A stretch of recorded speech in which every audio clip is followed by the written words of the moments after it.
So, everyone that's here in the auditorium, please take a seat. Also come to the front rows. I know it's tempting to stand behind, to stand close to the bar, but we would love you to sit close to the stage so you can listen to our speakers today. And of course, feel free to grab some drinks also during the event, but do it in a quiet way so you don't disturb anyone, and then there will be plenty of time afterwards to network. Perfect. Does the live stream work as well? So hello to everybody that's in the live stream. Welcome to Block&Wine 115. And we are happy to have Jürgen Pölzer and Michael Kramer here today. And I would welcome Jürgen to the stage already. He will talk about artèQ. Hey guys. Hey guys, first of all, thank you very much for having me. It's quite a pleasure pitching artèQ in front of so many familiar faces. Also, many thanks to Block&Wine for all those events. 115 is quite a number.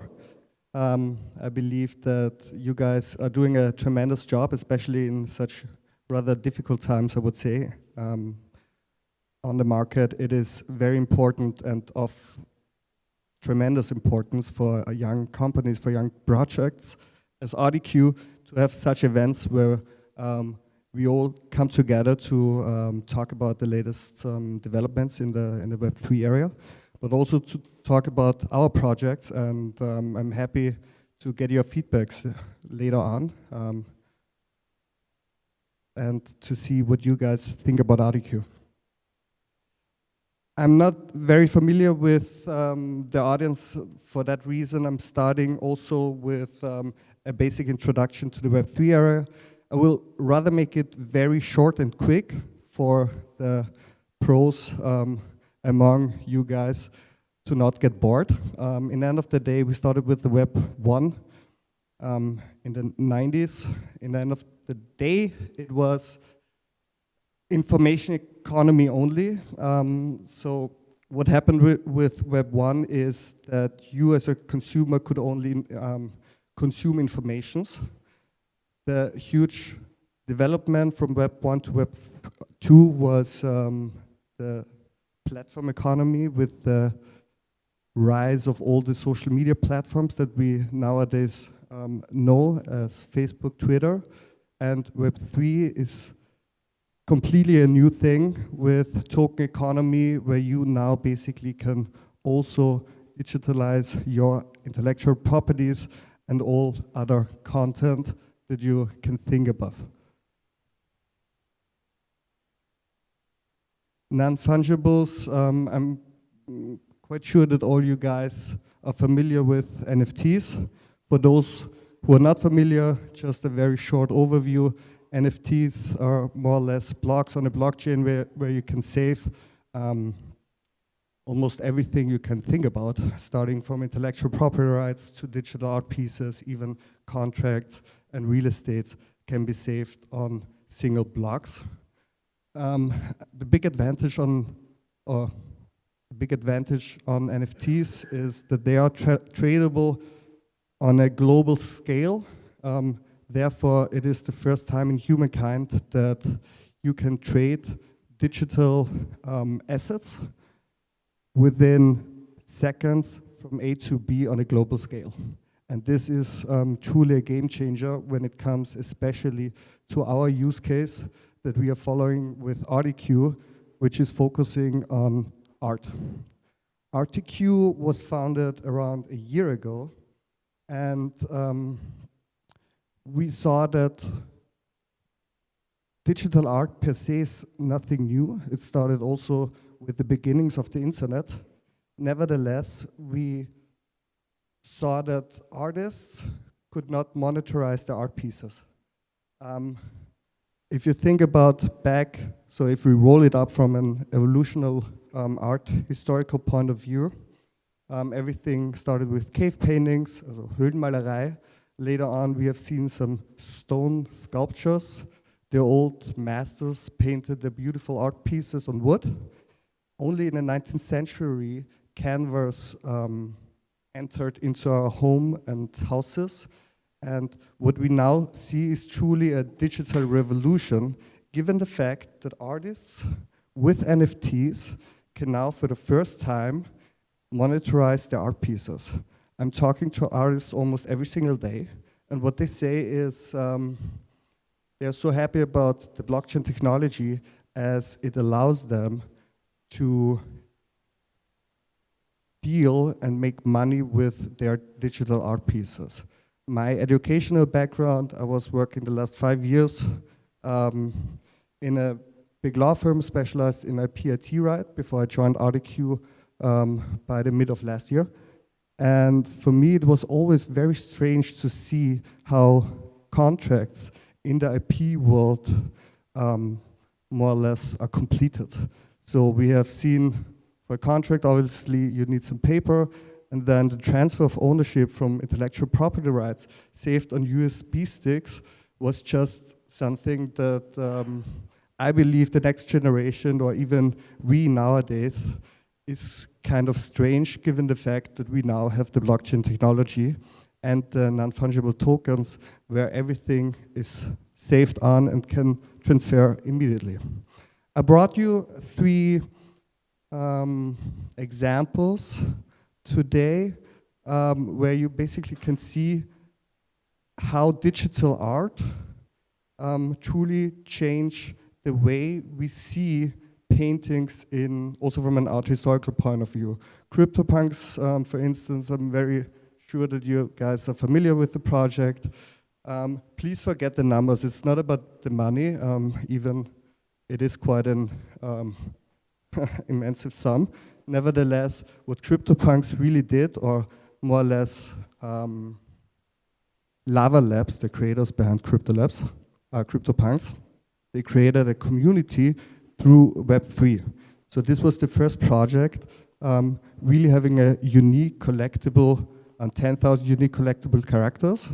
And what they did, which was so unique, that they really built up a community within the Web3 area, reaching out to the community with all the advantages that we nowadays see, that gives us NFTs with all the different utilities that CryptoPunks are offering. People made a more classical way into the books of art history. He more or less created 5,000 digital images and made a collage out of it. It was very astonishing that at the Christie's auction, this piece was sold for $69 million US. And then in the end of the day, the third example I brought with me today was Promise Squiggle. It is also a 10,000 unique collectible edition. This is, or it was, the first digital art collection that creates itself through the minting process. So you push minting, and then it creates themselves through the smart contract. And as such, this was also quite unique. I'm mentioning those 3 examples because I truly believe that the digital art, through the fact that now it can be saved on non-fungible token, truly will change the way how artists think and the way how people will collect and consume art within the next decades. Here, I got you some numbers. Nevertheless, the numbers are not that important. I just want you to get a feeling how much money already is involved in the digital art market. This is, please also take in mind, those are numbers before the crypto winter started. So the latest numbers from March. Currently, we are struggling with the market volume. It is less than, I would say, 50 millions. OpenSea doesn't have very much sales. However, I believe that within the next month to come, this will again change. What we at artèQ do is we are creating an infrastructure around digital art. How we do that, we are collecting art, we are cooperating together with institutions, galleries, and artists, especially in Europe, but also around the world, to offer you guys an investment capital, which is in the end of the day a platform where we gather the best digital artworks for you. We have 6 different fields that we are concentrating on. First of all, the artèQ galleries. We started with one in Vienna.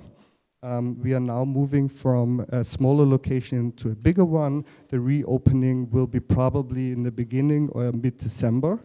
We are also partnering with other galleries. The next collaboration will be an exhibition with Jacob from AFPF. He has a gallery in Miami. And we will simultaneously in Miami and in Vienna show Natalie Dieno, which is a very promising digital art artist. And those are examples that are truly new for the whole art market, as you can nowadays do exhibitions around the world by simply transferring your digital artworks from, in this case, from America to Europe within seconds, and allow artists or galleries to offer the digital art pieces on 2 different locations at the same time. We have strategic partnerships with different museums. Probably our most well-known project was with the Belvedere Museum, which started by the end of last year. We have a loan-to-value program. This will be launched in Q2 next year, where we offer digital artists to store their artworks with us, and therefore they receive a loan. We have the artèQ galleries starting by the end of this year, where we basically want to build up a presence in every single metaverse. We have digitalization centers where we help companies to create 3D sculptures and and help them to get into the Web3 area. And then we have the artèQ auction house. We are currently growing at a fast pace with our strategic partnerships. I'm very happy that within the next 2 months there will be coming 2 major projects that we will announce. We have our physical and virtual NFT galleries, and I'm personally quite proud of the number of artists that we are working with. Why are we doing artèQ? We have seen that, especially in the boom year, in the hype year last year, that a lot of projects with low quality entered the market. Therefore, we said that we need to change that. We need to somehow protect investors, that they don't invest in some bad projects or low quality projects, and even offer investors who are not that into the Web3 area, into the NFT space, and maybe for those who don't even have the number to do the research on the projects by themselves, and platform where they can invest in the whole ecosystem as artèQ offers. We have the expertise from a lot of tech guys. In the end, we have around 6 engineers in our team. We have the leadership with renowned art museums, and I believe the right skill set and attitude that we can offer our investors. Our services, they're starting from concept creations as drop sales, utility, and roadmap planning. We are offering our customers the whole blockchain architecture and therefore also the consulting part. We have our in-house graphic and web design team that are basically take care of all the web, of the homepage, but also on marketing efforts. And then we can also exhibit the single digital art pieces within our gallery or partner galleries. As I already mentioned, we started with the Belvedere project by mid-December last year. The drop from Gustav Klimt's masterpiece, The Kiss, happened right on Valentine's Day. So far, it is the most successful project from an NFT project from a museum with over 5 million USD revenue. There are a lot of museums also trying to enter the NFT market. Leopold Museum did it. And there are also some American museums who did quite a well job. Nevertheless, the revenue sum that we reached was quite extraordinary. However, for the Belvedere, it was even more important to reach out to a complete new audience. What we already see, and that's news from Wolfgang Bergmann, CFO of the Belvedere Museum, that the Belvedere did a very good job, together with us, I would say, to reach out to a new community, to reach out to younger kids, normally not going into the museum that regularly. And with this NFT project, it really came into their interest to try it out, also to consume and to go into a museum. And I believe that we also offer our collectors quite a unique utility by our declaration of love, where you basically can write a message to your beloved ones and connect it with your NFT. Or the second very unique utility is a free entrance to the museum for a whole year. With this project, we could create quite a nice media reference. We have been on, a lot of reports on us. Back to the whole artèQ infrastructure. So what we are offering is our token. Our token can be traded on various exchanges. We started with Uniswap as a decentralized exchange. Later on, it was followed by Bitmart and Maxi, two very big decentralized, centralized exchanges. And by the end of the year, there will at least one exchange be included where artèQ token will be available. The token volume and distribution looks like it is displayed here. We have a treasury contract which holds 85% of all the 10 billion available artèQ token. In the whole, we use around 5% for marketing and development, and 10% goes to the team and the pre-sale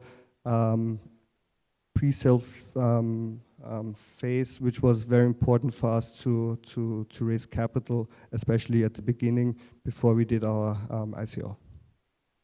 Investment allocation, so the money that we are collecting with by selling token goes 55% in NFT art acquisitions, around 25% in marketing, and 20% on research and further developments. So that's where we spend our budget.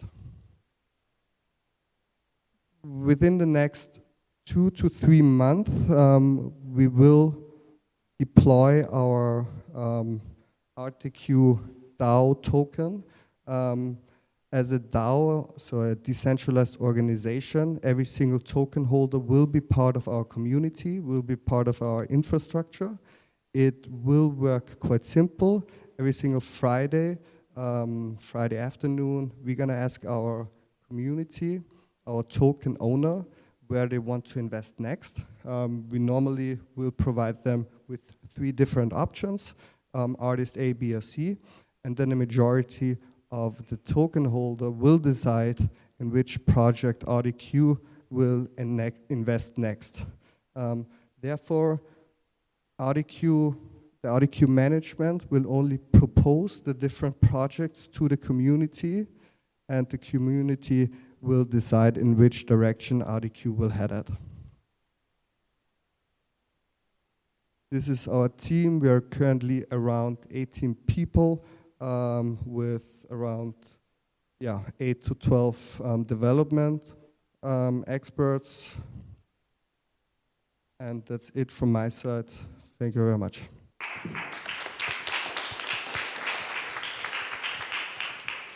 Thank you very much. We will have a Q&A afterwards, so we'll listen now to Michael introducing us to Orpheus Dao, and then we'll get you back on stage to have you both here for a Q&A. Cool. Thank you, Jürgen, and thank you, Sophie. Hey, guys. Thank you for the introduction. My name is Michael. I have the honor today to represent Orpheus Dao in the name of the team. So as Jürgen mentioned before, I'm part of the artèQ team. Orpheus is one of our newest projects, one of the youngest as well. And yeah, I'm here today presenting it to you guys. Thank you very much. So, Orpheus, let's start with the name. From where does Orpheus come? Orpheus comes from Orpheus and Eurydike. He was the first multi-artist. That means he played numerous instruments, he sang. So therefore, we decided on the name Orpheus because it's a multi-art Dao. And that's a great introduction. Let's dive into it. So Orpheus is the first classical music Dao, bringing the art, bridging the gap between artists and music artists and the nowadays new listeners. So coming to the problem that we are currently facing in the music industry, we have, it needs 100,000 people per month to generate a revenue of $400. That's just ridiculous, and it's super difficult for artists, therefore music artists, to survive on that, and therefore they are dependent on big music labels, on marketing, sales, etc. So making money from slowly the music industry has become very difficult. Orpheus is changing that. With the Orpheus Dao, 98% of the music sales go directly to the artist. That's a very new concept. So 2% will go to the organization, to the DAO, to keep it running, to support the infrastructure, and really 98% goes to the artist. What does that mean, 98% go to the artist? That means that the artists themselves can make direct revenue really from their music. Coming from that, we are decentralizing the music industry. So currently it's rolled and governed by big music labels, big music companies, and here we are giving really the initial power back to the artists and to the listeners. And that we power through the blockchain. It's an currently Ethereum and Solana-based coin, so project. We started our first project called the Ahmadios Nft Collection, which is a multi-art project. That means we started with Mozart and Wolfgang Ahmadios Mozart because he was the first freelance artist. That means he was the first one that was not dependent from any government, not from any emperor. He really was unique in that case that he came to Vienna and ruled his own auditions. And that's why we chose to go for the independent way with Wolfgang Ahmadios Mozart. We created 1,756 unique music NFTs where you can buy your individual Wolfgang Ahmadios NFT and picture, and 1756 for the people in the audience that don't know, that's the birth date of Wolfgang Ahmadios Mozart. Those NFTs are combined with unique sequences of different music plays from Wolfgang Ahmadios Mozart. So therefore, we are bridging again the gap to the multi-art sector by having a visual picture coming with a piece of audio. You can now, if you're interested in getting one of the Wolfgang Ahmadios NFTs, you can join the club and get whitelisted today, only today. Tomorrow we are announcing the minting. So if you want to get whitelisted, today is the big chance, and you get also the discounted whitelisting price at orpheusdao.com. So what's unique about it is also the founder, Sasha Götzl. He's one of the world's most famous conductors, and he has led many great theaters and orchestras to play his music. So it was his idea where that DAO and NFT and fairness to the artist came from. So from he's basically the leader, all of that, the brain behind it. Yeah, and why DAO? So we decided on a DAO structure. By buying the NFT projects, you get a voting place in the DAO. As Jürgen mentioned before, DAO, a decentralized autonomous organization. So the whole project is run really by the community. So here again, trying to emphasize on the project, on really getting artists and listeners together. And that's what Orpheus Dao is all about. Thank you.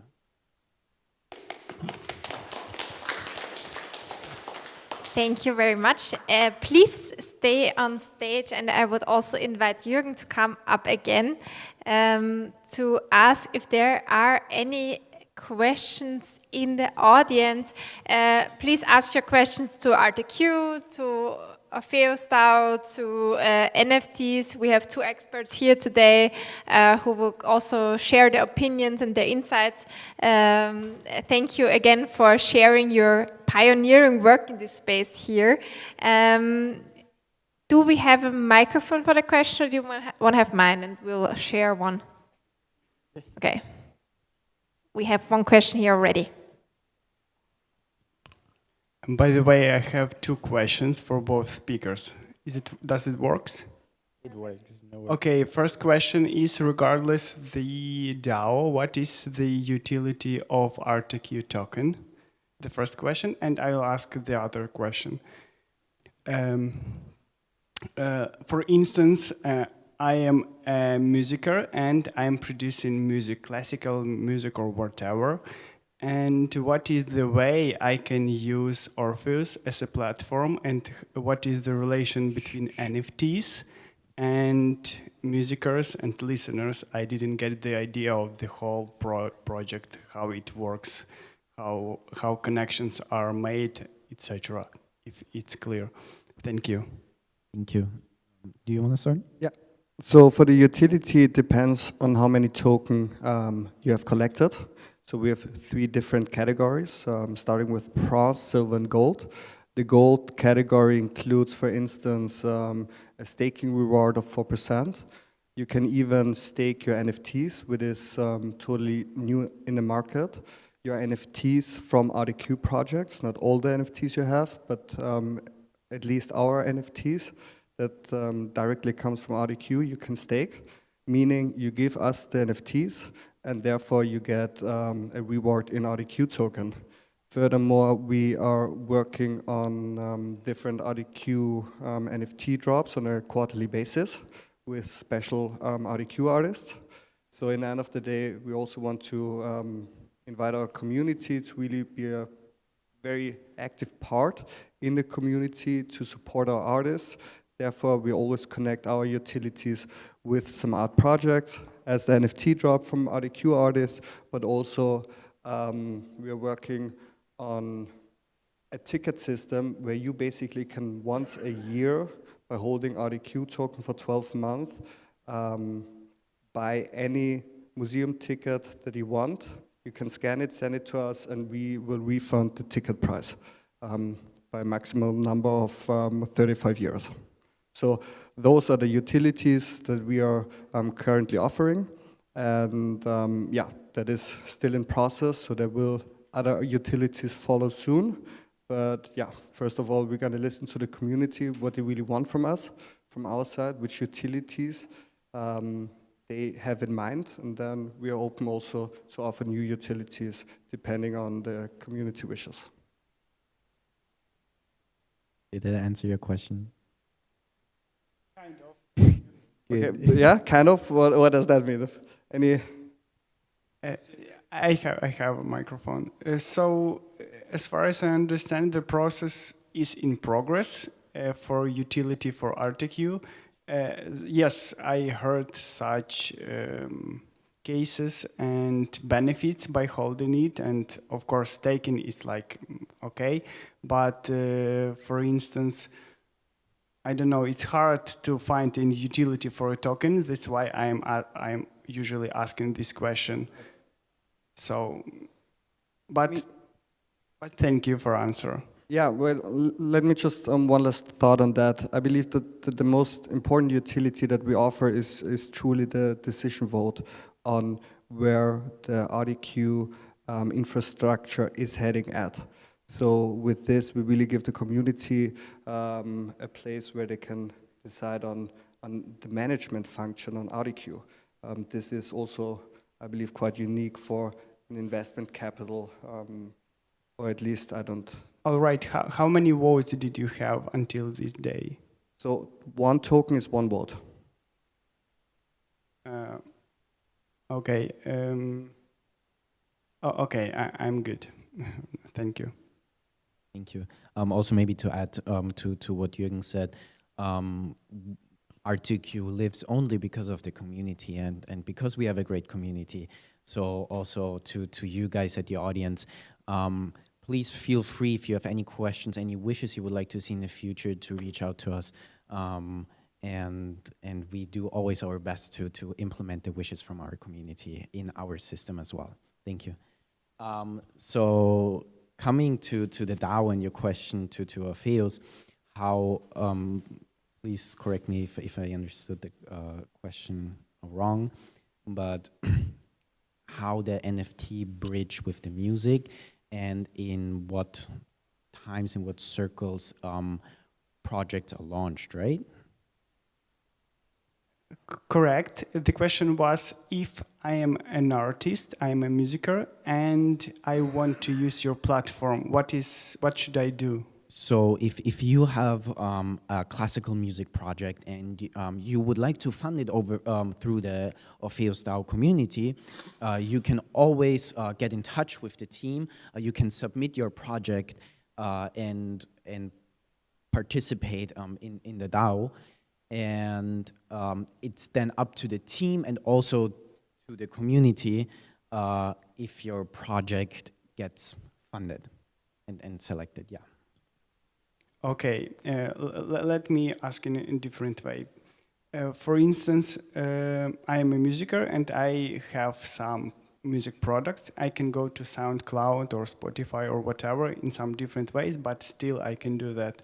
But if I wanted to use your platform and I want you to help me to bring my music to my listeners, this was the question, how it works. And on the other hand, if I am a listener of classical music, how can I use your platform, or even can I use it or not? I understand. Yes, coming from that space, maybe I need to clarify that now currently Orpheus Dao is about to launch their absolute first project, the Ahmadios. So we are launching that tomorrow. So in that case, as of now, that infrastructure, how you would, I just explain it, would like to see it, is not established yet. Anyhow, we are working on that to establish that, and that's the direction it should go. As of now, it wouldn't be probably a substitute to SoundCloud or any other streaming service, especially when it comes to the listening side. However, it comes, we are working on the process that you as a listener get the benefit of also like owning the NFT art behind it that comes with a part of the music. That's of now where we are standing. However, we are gonna, the goal is to develop into a project that you just explained. Are there more questions? I think you had a, do you have? Well, first of all, let me express my appreciation for your nice presentation, because it was really clear also for people which are not familiar with this topic, okay? Thank you so much. Second, again, from a business point of view, because that's all about business, I think. While from, in his case, to me was clear, the project, how it works, it was clear in saying we allocate 98% to the artists and 2% to our company. Mm-hmm. The other side was a bit foggy for me, how it works, the art project for your company, and I would like to understand how you plan to make business from this, if possible, of course. If possible. If possible to share. Well, given the fact that we have 6 different fields that we are working on, we have completely different business models on the different fields, on the individual fields. So for instance, with the gallery, it's a normal gallery business where we work together with artists and normally have a 50-50 split on the digital artworks. When we work together with museums, art institution, we have a consultant's fee that depends on the size of the project.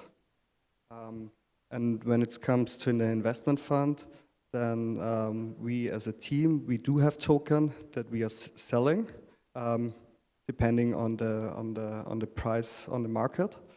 When it comes to the artèQ galleries, for that the galleries in the metaverse, we don't have a revenue model yet, so we will see. We have to try it out.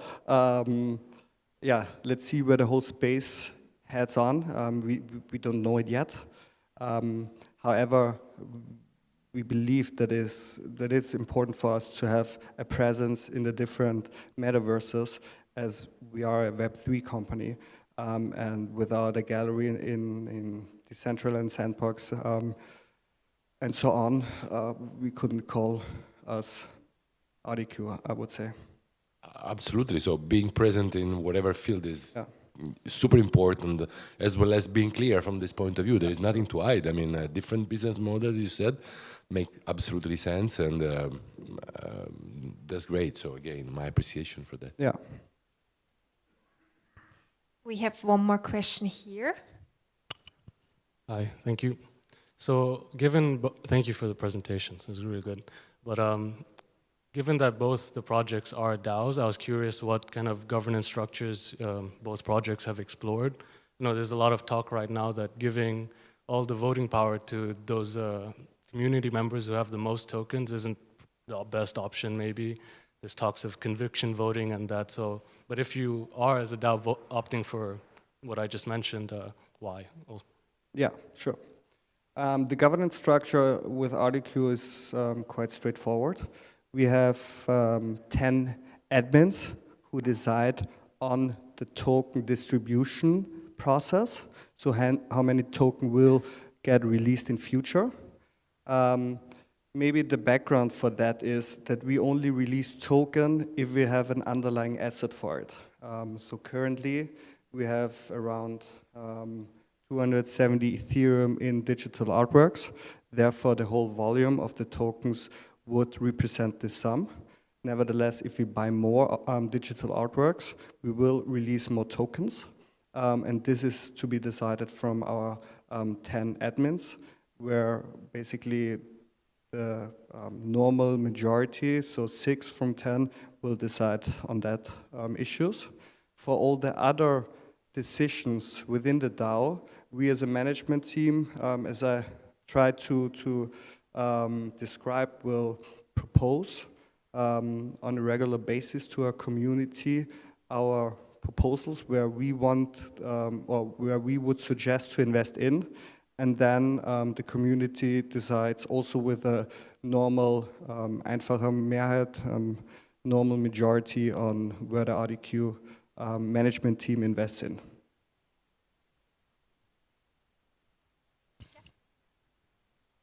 Hello.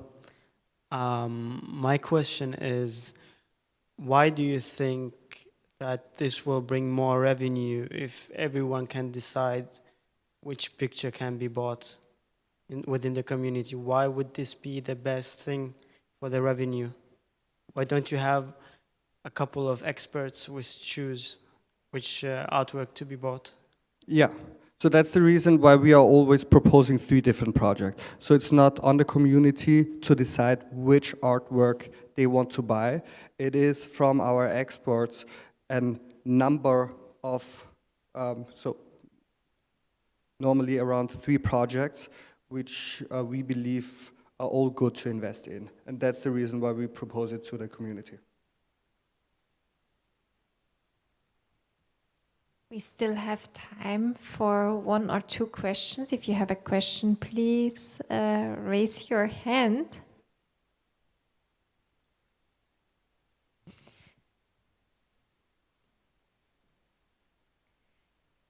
Last chance to ask a question, otherwise we'll continue to the networking part. Our speakers will hopefully stay here for 1 or 2 glasses of wine. Jürgen and Michael, thank you for being here and sharing your knowledge with us. Very much appreciated. Thank you very much. Thank you for the invitation. Thank you for having us. Thank you. And I will also want to remind you that next week on Wednesday we have a big event here in weXelerate that we support innovation to finance, where also Georg Brameshuber will be a speaker from Validvent, and afterwards there will be Block&Wine as usual here on Wednesday. And if you haven't joined our Telegram group yet, in every meetup we have the link. If you don't have the link, you can reach out to Prince, Clemens and me and make sure to be added to this group. Then you will have all the information, and of course you can also follow us on social media to always stay up to date with our events. So now the formal part is over, and we would invite you to stay on for some networking and wine. Thank you for being here. Thank you, guys.